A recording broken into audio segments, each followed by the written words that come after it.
Hey guys, today we're going to do the next step in these rational functions. In the previous video, we talked about vertical asymptotes, and today we're going to talk about horizontal asymptotes. So a similar thing, except instead of going up and down, horizontal asymptotes go left to right. All right, so first of all, let's define what a horizontal asymptote is. Here is the math definition, if you will. It says if the graph of r of x, this big R of x, this means a rational function. So these are only going to occur in rational functions. And remember, a rational function is a fraction function. So something like f of x equals 3x squared minus 5 over 4x cubed plus x, something like that. That is a fraction function. It's a rational function.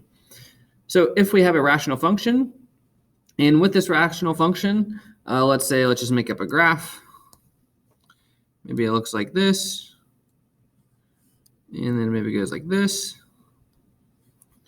It says if the function approaches some fixed number, which we'll call L, as x goes to positive infinity. So this is notation from when we talk about end behavior. So this would be as you go to x goes to positive infinity, as you go this way, and or as x goes to negative infinity this way. If it approaches some fixed number, then we say there is a horizontal asymptote at that fixed number.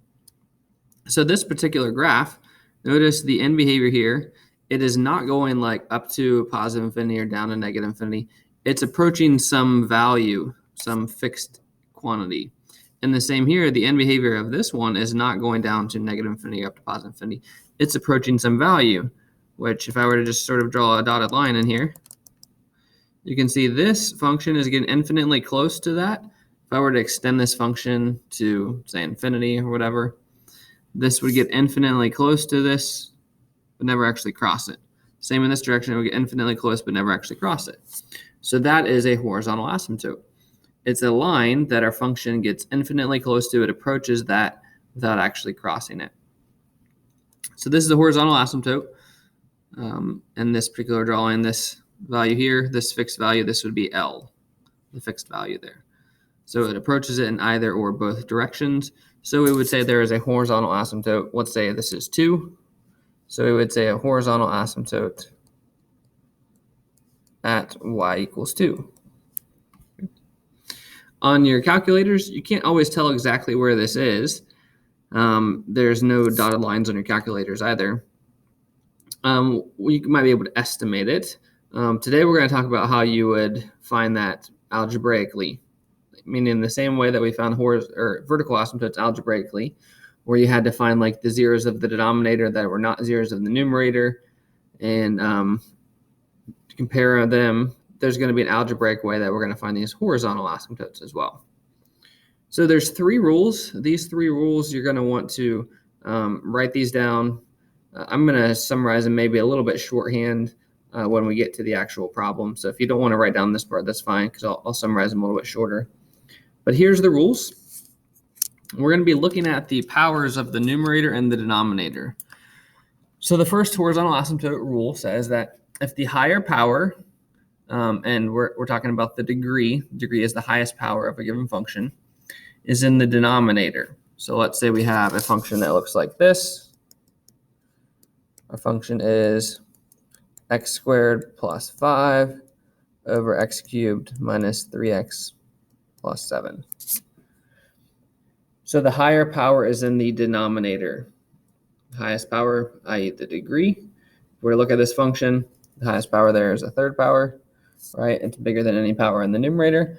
Then, in this case, no matter what the functions are, we would say that there is a horizontal asymptote at y equals 0. So I know that without even looking at the graph, I can tell you that based on this function, there's going to be a horizontal asymptote at y equals 0. I haven't looked at this function, I just made it up. But if I were to go ahead and just type this into my calculator, x squared plus 5 divided by x cubed, and you can do this on your own if you want to verify as well, minus 3x plus 7. I know there's going to be a horizontal asymptote at y equals 0. And what you'll see on your calculator is the function looks something like this. Sorry.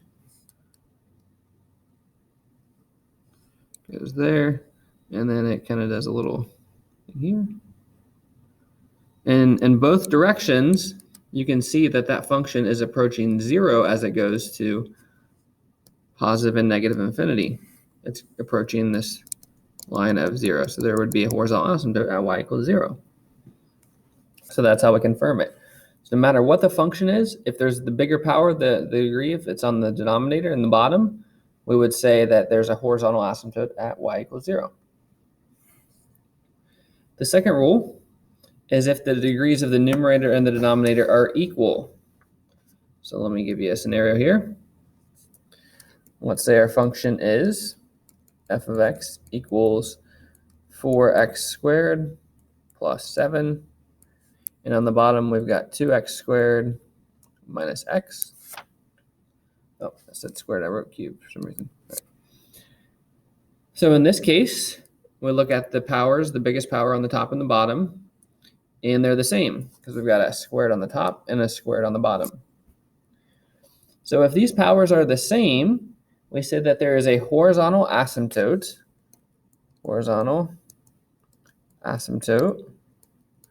at the value y equals the ratio of the leading coefficients.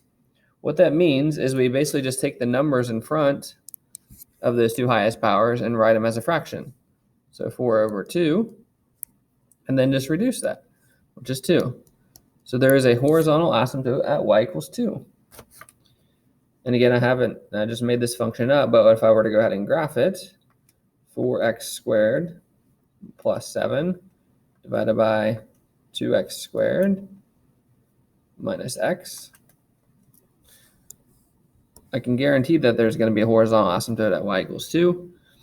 And you'll see the function looks like this if you were to graph it. And what's happening here is at 2 here, the function in both directions is approaching that value of 2. So really pretty easy so far, right? All you're doing is looking at the powers and then make one of two decisions. The third scenario we haven't covered, we said if the denominator was bigger, if they're the same. Third scenario is if the numerator is bigger. So if the higher power, the degree, is in the numerator, then we just say there's no horizontal asymptote. So for example, f of x is 3x to the 4th plus x squared over negative 3x to the 3rd minus 4x plus 10, something like this. If the higher power is in the numerator, in other words, at the top, then we just say there's no horizontal asymptote. So you can see here, bigger powers on the top, we would just say no horizontal asymptote. That's all we actually need to know for this section. I did want to make one note here. If you look in your textbook, you'll see a term called an oblique or a slant asymptote.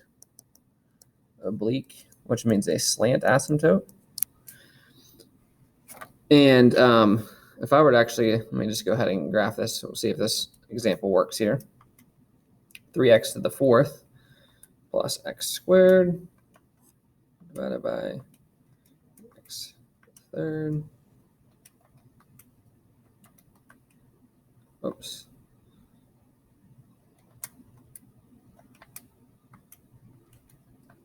All right, I'm going to graph this one.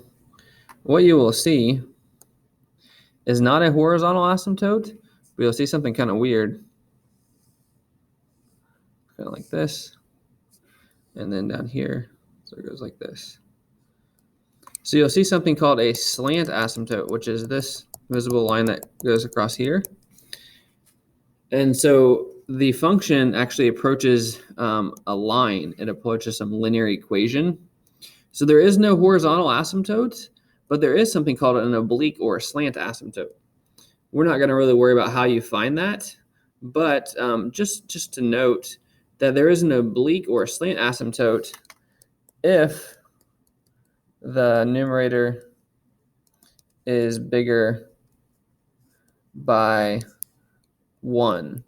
So in this case, the numerator power has a fourth power and the denominator has a third power.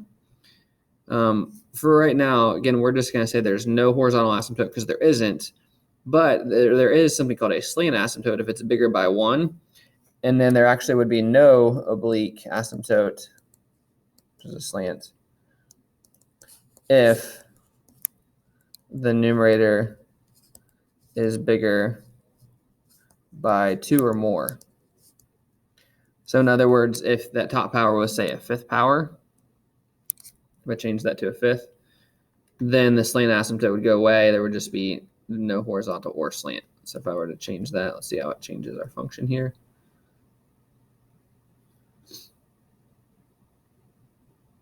Function just now kind of looks like this.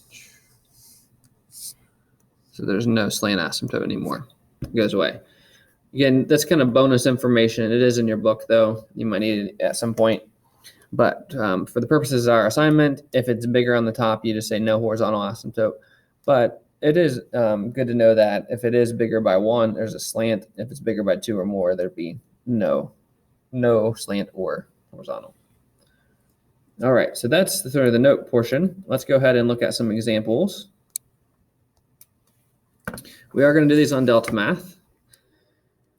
And just to summarize the 3 rules really quick, if you wanted to just write them out sort of shorthand. So one is if bigger power, I like to say on top, bigger power is on top, there's no horizontal asymptote. Second rule, bigger power on bottom, i.e. the denominator, there is a horizontal asymptote at y equals 0. And if there is a tie, if you will, equal biggest powers, same powers, then it would be a y equals ratio of leading coefficients. Ratio of lead coefficients. Meaning the numbers in front of those, ratio of those. So those are our 3 rules. Really, it's pretty simple once you get the hang of those. You just look at one of those 3 and make your decision. So like for this first one, the biggest powers are both squared, right? So then the horizontal asymptote would be the ratio of the leading coefficients, which is 9 and 6. So we just say y equals 9 over 6. And then, of course, we want to reduce that. So we'd reduce to 3 over 2. So we just say horizontal asymptote. There's one of them. And actually, not sure how it, I think we need to type in the y equals 3 over 2. And that's all there is to it. It's just kind of the same. All right. So hopefully you wrote those down. I'm going to go ahead and get rid of those real quick. For this next one, there is a little bit of extra work here. And that is you can't actually tell what the biggest powers are because it's actually in the factored form. So what you would need to do in this situation is go ahead and just multiply this out. We get 2x squared plus 10x. And then we need to FOIL this one. So we get 2x squared plus 2x minus 1x minus 1. And you really don't even need to combine the like terms because they're not the biggest power. You can see the biggest power again is x squared on both of them. So then it would be the ratio of leading coefficients. So 2 over 2, which is 1. So we just say 1 horizontal asymptote at y equals 1.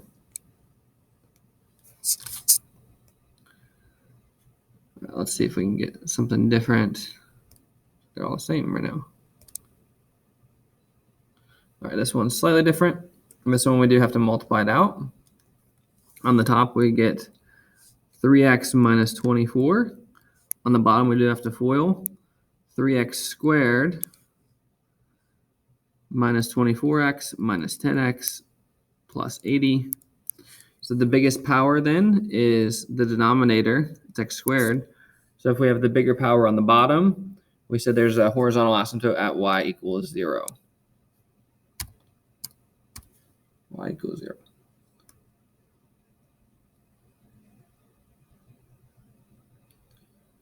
Right.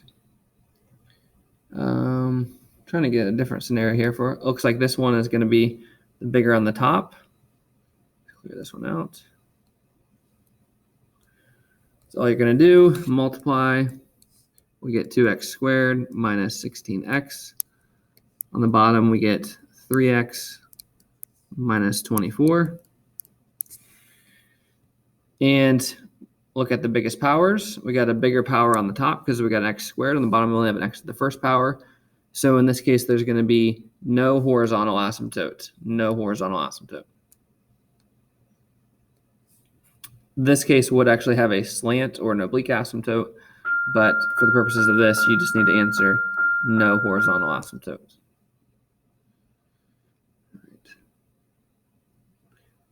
So this next one, just look at the biggest power, bigger power on top. That means no horizontal asymptote. So once you get the hang of this, it is pretty easy. The next one, you can see you're going to have to multiply it out to get an answer. Next one would have a bigger on the bottom, so you would just say y equals 0. Horizontal y equals 0. So that is about all there is to it. You just look at the highest powers, make your decision using one of the 3 rules. All right, good luck with that.